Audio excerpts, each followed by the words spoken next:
I thought I would start with Charlie on camera because he's awfully cute. Hi, everybody. Welcome, welcome, welcome. Charlie. That's Charlie. Charlie in the sunshine, I like to say. Okay. That is all the Charlie you're going to get for right now. Hi, everybody. Now I have to hear this. Hi. As you can see, for those who follow my Periscopes and join me here on Periscope, I have a new tripod because we had some difficulty with our tripods before. Hello from Indiana. Hello. Tea with Dre. Is that right? Tea with Dre. Hi, everybody. Welcome. We are back. We are back. Can you see what's different? I'd be so impressed if you can see what's different from this morning. I'm currently taking my non-vegan foods to the food bank. Oh, I love it. That's awesome. Hi from Missouri. Actually, I'm seeing a lot of new names here, which is fantastic. If you are new, hello from Norway. Hello, Sophie. Write new and your name and where you're from. Sunny there, 8 inches of snow here. Well, it could still be sunny and have snow. Here we happen to be sunny and no snow. Hello. Wait, Wheatless in Seattle, is that right? I just want to say Wheatles. New, Lita, thank you for joining from New York City. I know it's not lunchtime everywhere. It's lunchtime here for me, and I just had some lunch. I just had a delicious arugula salad with some baked tofu and some red peppers and carrots. Is it Weedle? Yeah, I'm going to call you Weedles because every time I see your name, I want to say Weedles. It is, what is it, 12:30, 12:45 here, something like that. You already stuffed your face. I'm at my meetup lunch, but no one showed up. Oh well. Hi, I'm from Bergen, Norway. That's awesome, Sophie. Welcome. Thank you for joining us. I thought I would do this scope because, you know, as many of you know, I have dedicated my life to empowering people to live according to their own values. And I'm here to say, I know you want to manifest your values of consciousness and compassion and concern. Thanks, Allie. By not eating animals, but I also know that people are also challenged by changing habits. And so I'm here to help you, and I really want to hear your questions. So if you are interested in if you're contemplating becoming vegan, please just give me a thumbs up right now if you're just thinking about it, if you've thought about it, if you have questions about it. This is your time to ask me, and this is a safe place to ask me. If you're sincere and you really do have a desire to have some answers to the questions you might have thought about, please give me a little thumbs up, and then of course ask me now. And if you have no life, go find one, because this is for those who have a life and like have legitimate questions. So stick around if you are actually interested, and go find a life if you have nothing else to do but troll on Periscope. I wish you well that you find a life. That is my hope for you. But you're gone now, so you don't know my wish for you. I'll just send it to you telepathically. Stretches seem to hurt my joints. What things can I replace starches with? Donnie, why do you think it's starches that are hurting your joints? I really would be interested in that because I've never heard that connection before. You're sweet. Thank you. I'm in Oakland. I'm not far from Lake Merritt. I'm not far from Lakeshore. I've been vegan for over 3 years. No growth in the chest area so far.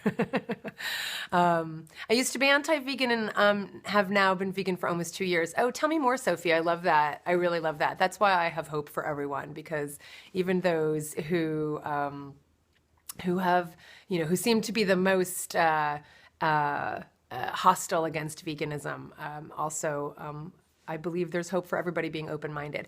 I have a hard time explaining my vegetarian vegan reasons in short answers. I get cut off if they're too long. Yeah, I know, it is really tricky because people are used to sound bites. I do have quite a few sound bites of my own. I do believe in having a connection and an authentic answer for people. And sometimes that might be like, well, do you have time? Do you really want me to answer that? Because I'd love to talk to you. Sometimes it might be kind of setting the expectation. But I also think that having kind of a few answers. The thing that's good about the questions people ask about veganism is that they're not unique. These are questions that we've all been asked a number of times. So it's pretty easy to kind of like answer and have an answer that we feel is authentic for us. So I do have quite a few sound bites of my own, but that usually becomes the start of a longer conversation. And like I said, I think it's also really important to say, do you want to have this conversation and set expectations about the length of it? Sophie, I was turned around slowly. My partner helped. That's awesome. Thanks for sharing, honey. We will do share contests and hearts contests, but thank you for your hearts. If you'd like to send hearts so it makes me feel validated, you can click on the screen by tapping the screen, tap, tap, tap, and thanks for sharing and thanks for joining. So anybody new here, anybody not vegan who is interested, who's got some questions, who feels challenged, who really genuinely wants answers to your questions, or have you heard questions from other people that you don't feel equipped to answer that I might be able to help you? Another contest until Christmas. Sure, I can do that. Thanks for sharing, Dragonfly, and thank you for your hearts. It's amazing. Oh my goodness. So what kinds of questions do you have? You've heard that consuming meat, dairy, and eggs is detrimental to our planet. You've heard that, by the way, it kills animals in order to get meat, dairy, and eggs. You've heard that it's not so good for our own bodies. Lions don't get heart disease. We do. So what kind of questions do you have now that you're ready? Because you know all the whys. But you don't know the hows. Hi, Red. Well, thanks for joining. I love it. I love it. I love it. You're getting a connection loss, hair and nails. I don't know if it's me. Everybody looks okay. I'm watching everybody right now. So definitely, Red, if you have any questions, let me know. I am here to help. I'm here to guide you. That's also what the 30-Day Vegan Challenge is all about. And by the way, thank you for those who just supported me. I just saw a bunch of contributions come in for my work, and I really appreciate it because, as you know, I don't have an employer. You are all my patrons. You are all my supporters. And in order to keep doing this work, it's you who I rely on. So thank you for those who heard my scope this morning and went over and supported me. It could be $5 a month, $10 a month. Someone just contributed $100 a month, which is absolutely amazing. It was Jen. And if Jen is on here, Jen, thank you. And we'll be sending you your thank you and etc. Dest, is it Dest? I can't see your full name. Let's say, I'll kind of call you Des. So no, the answer is no. It's actually expensive not to go vegan. When we're talking about the food, we're talking about, consuming whole foods as much as possible. That's going to be the least expensive. When we're talking about cost, when we're talking about the cost to our health, cost to the environment, cost to our own spirits, cost to the animals, cost to wildlife, those costs are really high. When we're talking about going straight to the plants, that right now we're going through the animals to get, we can skip the middle animal and go directly to the plants. It is by far less expensive when we're definitely consuming whole foods. Now, when you're talking about convenience foods are more expensive whether you're vegan or not. Does that make sense? So you pay for the convenience of having food already prepped for you that you just have to throw in the oven. And by the way, you still have to wait for that food to cook. So let's be honest with ourselves about the amount of time we have to actually prep vegetables and prep our meals. So the long answer is that. The short answer is no. It's too expensive to not go vegan. And it is incredibly affordable and cost-effective to go vegan. You're welcome. Thanks, Des. Most hated non-vegan comment, but it tastes good. I'll tell you the truth, Jolie. I didn't stop eating animals because I stopped liking the taste. I liked the taste of meat. I really did. I ate bacon and ham and chickens and eggs and dairy. I liked the taste. I didn't stop eating animals because I didn't like the taste. And I believe when people say that, they're being sincere. The truth is, or the question is, what's more important? In the end, what was more important to me? The moment I realized that I was contributing to the most heinous violence against animals possible, or the fact that I had to shift some things in terms of how those taste buds were being stimulated.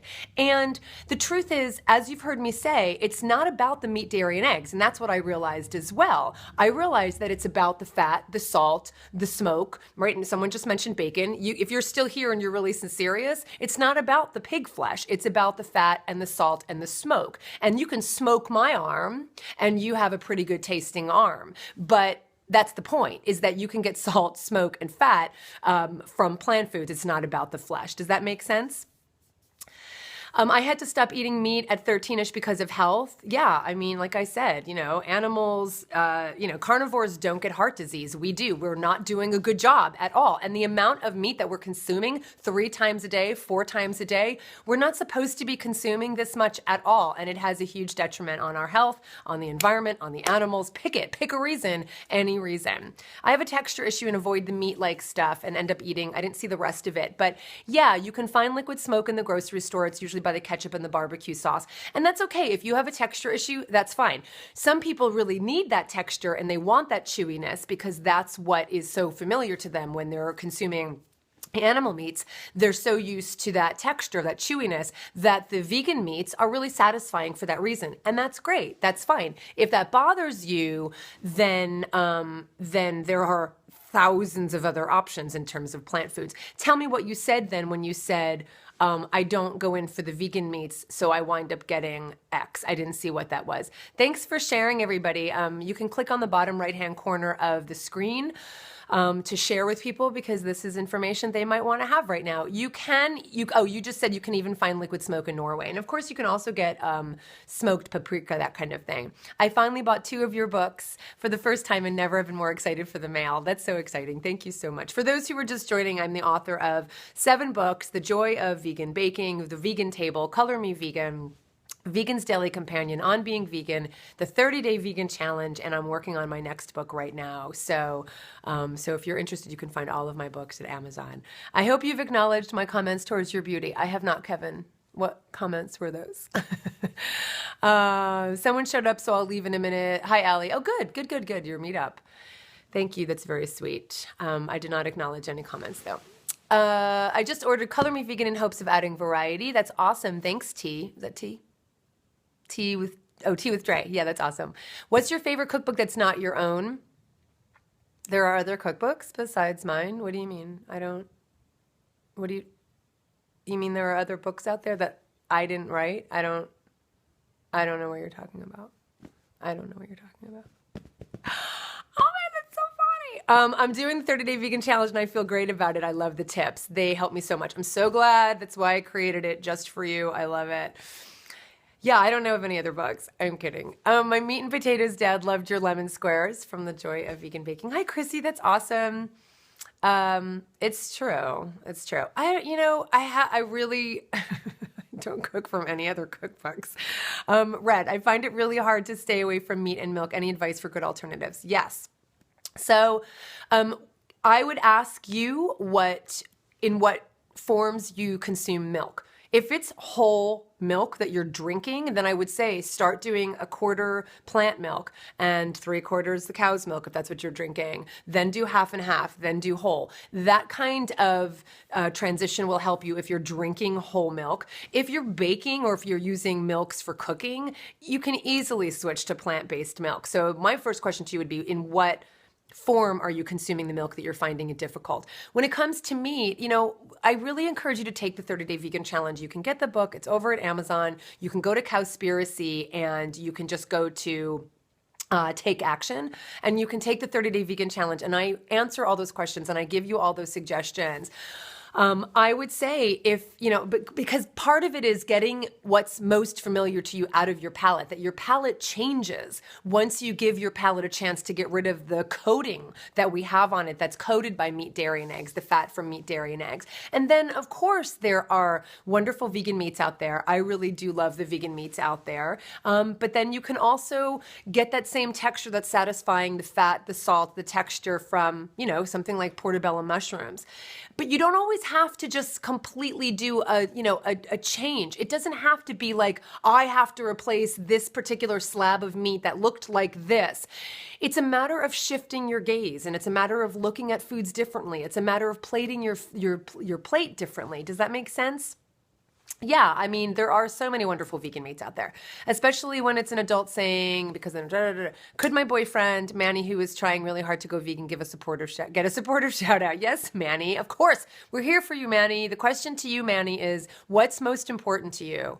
What's most important to you? You can change anything you want. You can do anything you want. We have the capacity to make changes in our lives, and that's the good news and that's the bad. We are creatures of habit, but that does not mean that we are beholden to these habits. Habits are hard to change. That's why the hashtag was change is hard. I get it, but that doesn't mean it's impossible. And that's why I do this work, so I can guide you and help you through the transition. Because the truth is, once you're vegan, once you've had the shift, once you've had the paradigm shift, being vegan is effortless, but change is hard for people. So the transition is what's most difficult. And that's why I do the 30-day vegan challenge, or have the 30-day vegan challenge, because that's ultimately what's difficult for people, is the transition. How do you convince your 16, 15, and 14-year-old and 44-year-old crazy meat-loving husband? Let me ask you this question. Do you cook in the house?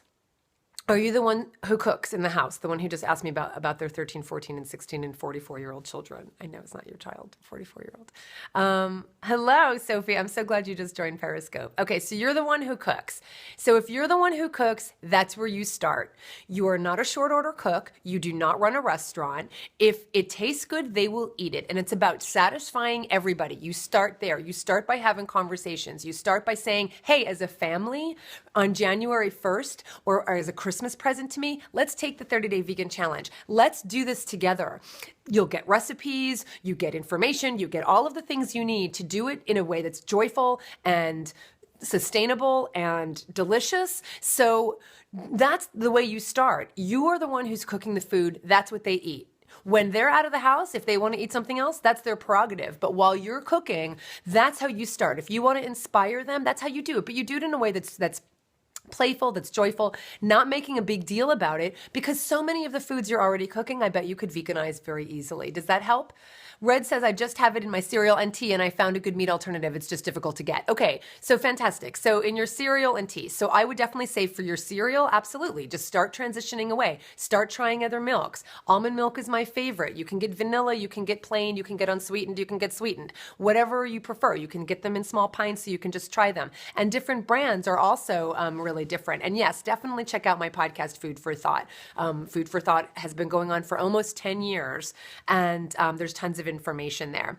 I told my mother that if she wanted me to make her onigiri, it would, okay, I didn't see the last part. That's exactly how we did it, says Catholic Vegan Mom. Family are vegan at home with me and eventually all went vegan. I love it. Oat milk is also fantastic, and it's also really thick, so it's also really great for coffee. People really love it for coffee and tea.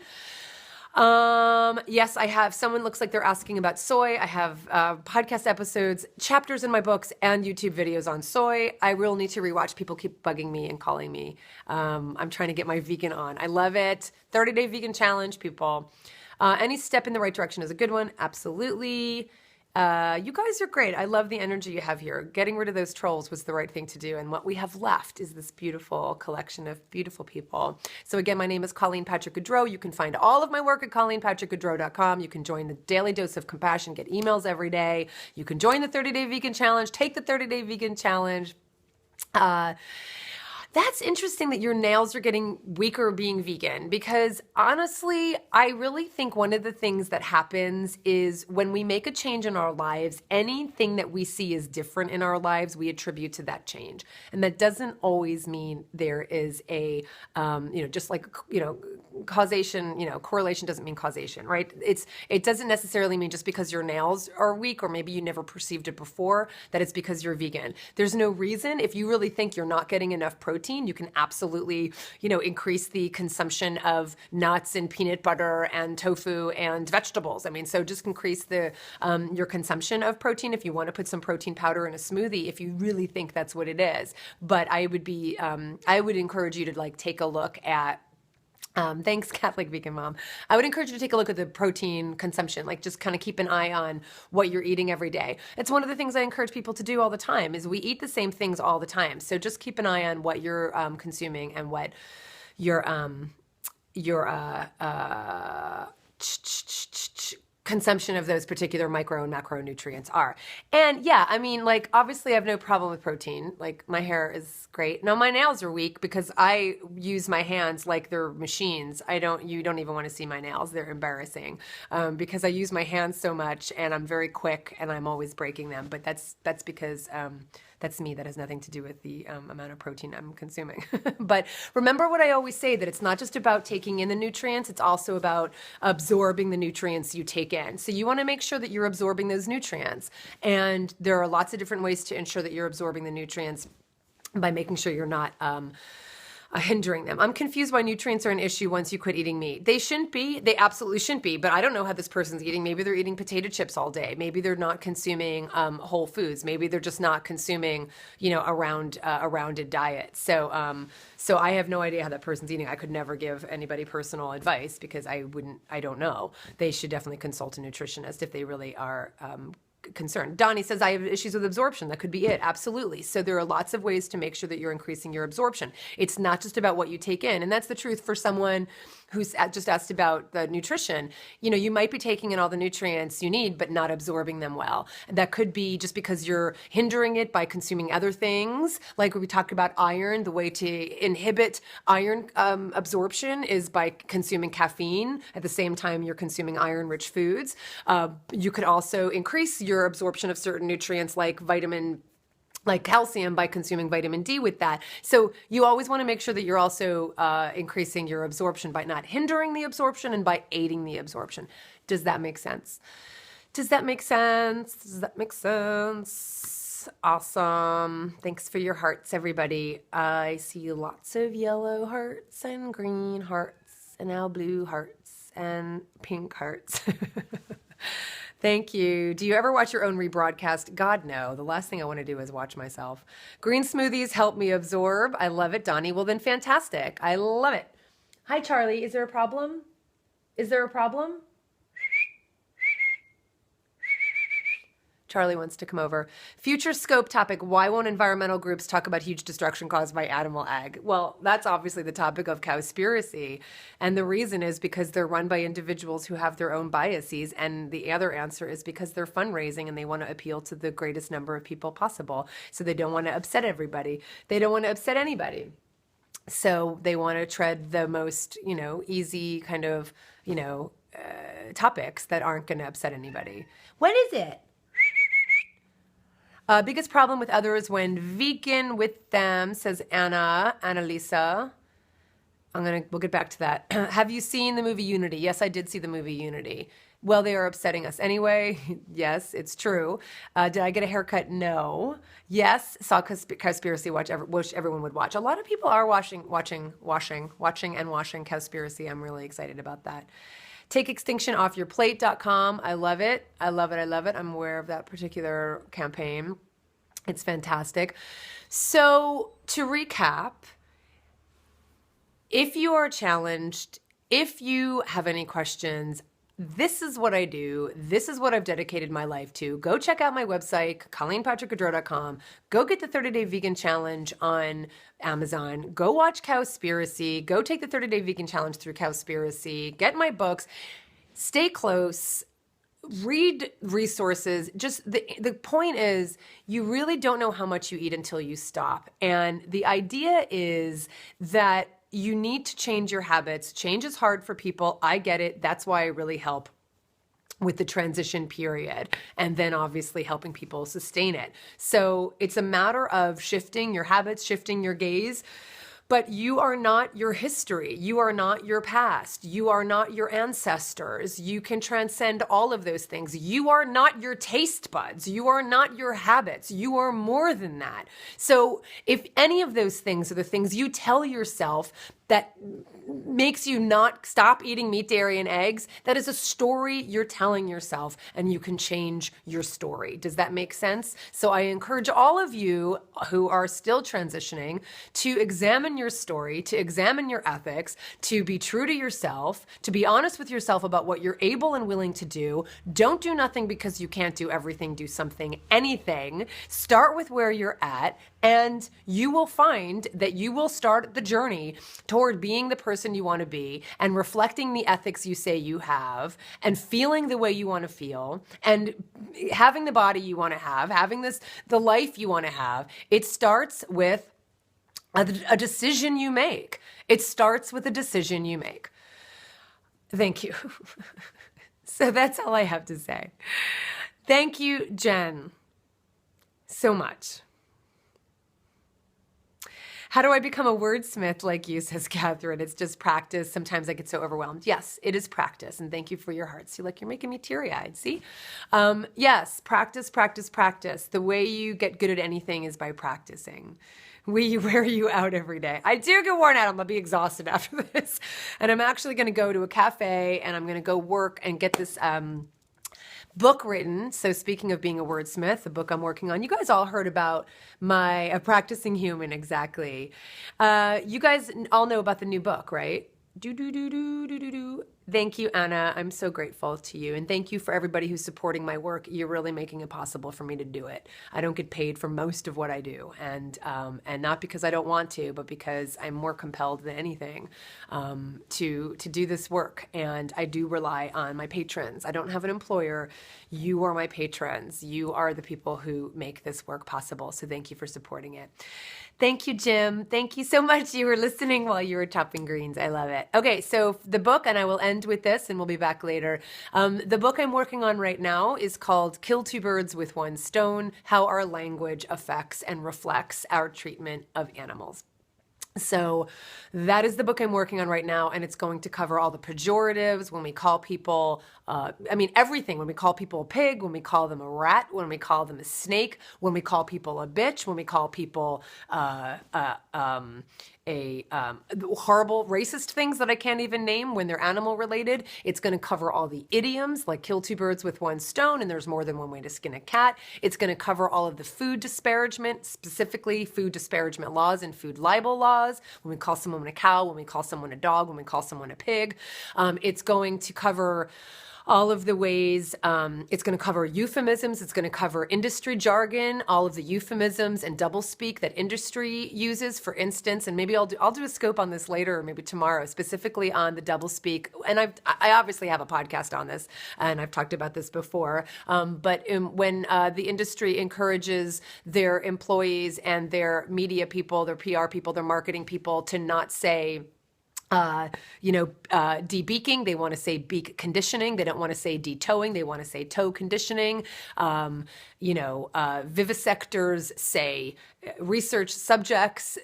They don't say, animals. Hunters who call it harvesting, hunters who call it dressing, hunters who call it quarry. I mean, there's so many ways in which we disguise our violence against animals in our language. And this book is going to cover all of it. And I am so excited about it. So keep your fingers crossed. I'm working on the book proposal now, and I'm looking forward to getting it signed. Using cute cartoon animals. I really want to focus on language. So I'm trying to figure out a way. I think marketing language will be in there. So, but what you just said is the depiction. It's more of a graphic depiction, not language. I've already given up pigs and turkeys. That's fantastic, Red. I just have a hard time giving up chickens and cows. Well, I would recommend you going and watching some slaughter videos on chickens and cows, and that might do it for you. I honestly do think that will do it for you. Go take a look at what it looks like in chicken slaughterhouses and cow slaughterhouses, and I really do think that will help you shift your mind. You might say it's too traumatic. I would say trauma is how we change, and trauma is not always a bad thing. Do you think things would change if the language changed? I think our language reflects our beliefs, and I think our beliefs reflect our language. So I think they both work hand in hand. And just like we have evidence in other communities around language and being sensitive to language around other groups, yes, I do believe it makes a difference. I mean, when they say, the animals say they want you to eat them, drink their milk. Sure, no, I get it, Catholic vegan mom. And language is very important. Indeed, everybody. Well, thank you so much. It was wonderful to see all of you again at lunchtime. I'm going to go kiss my kitties and get out of here and go get some more work done. You are everything I aspire to be, and you and Vegan are relationship goals. You're very sweet. I got mad at David this morning, so just don't aspire to us too much. He got in trouble this morning. Yeah, he did. That's another scope. Thanks, everybody. You have a wonderful day, and I appreciate all of your support and your shares and your hearts. And We'll see you later. Thanks for everything. You want to see Charlie? I'll end with Charlie. I don't know where Michka went. You're welcome. Thanks, everybody. Thank you for the animals. Thank you. This is Colleen Patrick-Goudreau. Thank you for watching. Okay, I'm going to scroll down to Charlie there. Bella and Agave, right? How'd you know? Did I already say that? Yeah, David calls me Bella. I call him Bello, but he mostly calls me Bella. Okay. Charlie, there's Charlie. He's just sleeping. He's just sleeping. Is it Charlie? Are you sleeping in the sunshine? Charlie boy. There he is. Well, now you can see my shadow because I'm right in front of the sun. This is his face because it's very cute. Okay. I'll see Utterly. I'm actually very motivated. I might be around later. It's actually a good break for me getting away from writing. I love talking to you guys. So I might be back later, especially because David has he has practice tonight. Thanks, Takado. Thanks, Takado. I will see you guys later. Maybe. I'll call him Agave now. All right, bye everybody. See you later. Nap time is very sleepy. It's very sleepy, especially in the sunshine. It's very sleepy in the sunshine. All right, and I don't know where Michka went. She's around here somewhere. Bye everybody, later.